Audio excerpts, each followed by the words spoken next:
شريك له أشهد أن سيدنا ونبينا محمدا عبده ورسوله لا نبي بعده أما بعد فيا عباد الله أوصيكم بنفسي بتقوى الله وطاعته لعلكم تفلحون.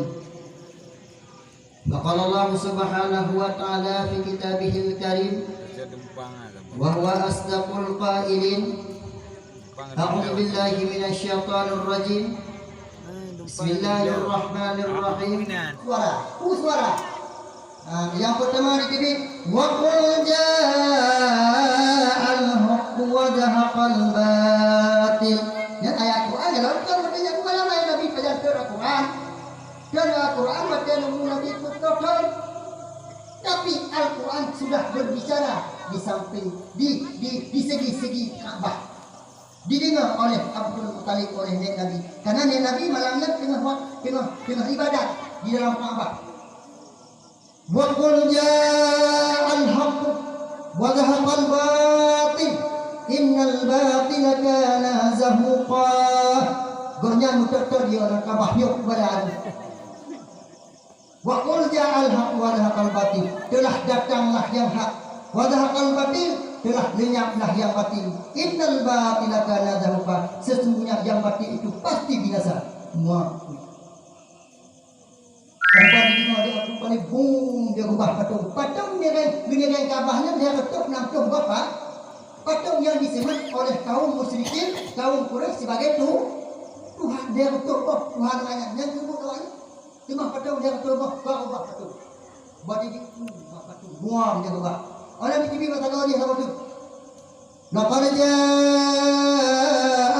rasulun min anfusikum azizun 'alaihi ma 'anittum harisun 'alaikum bil mu'minina raufur rahim. Fa in tawallaw faqul hasbiyallahu la ilaha illa huwa 'alaihi tawakkaltu wa huwa rabbul 'arsyil 'azim. Belum dia ubah patung. Kalau kamu tengah hayal dalam abdul kalim orang ditubi kata godah no.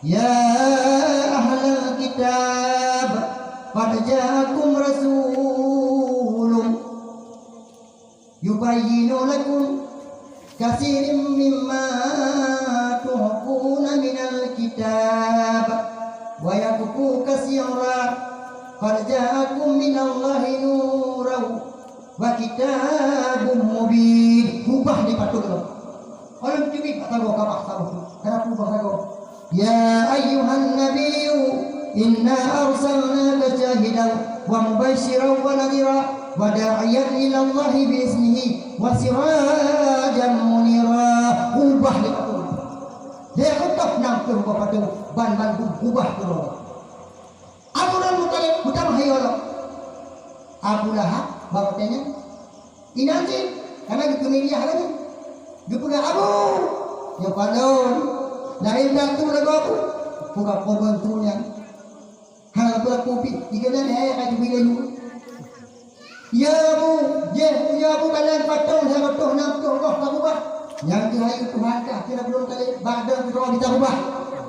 Nah jadi cuma pada kampung miskin jadi dia patung nam tu buah patung dengan suara penuh ayat Quran yang turun di sudut-sudut Ka'bah patung pemadu hijau. Maka penuh ayat itu yang diapal oleh orang-orang yang mengetahui tentang ayat tersebut untuk menghancurkan sihir, untuk menghancurkan segala kejahatan-kejahatan dengan penuh ayat tersebut.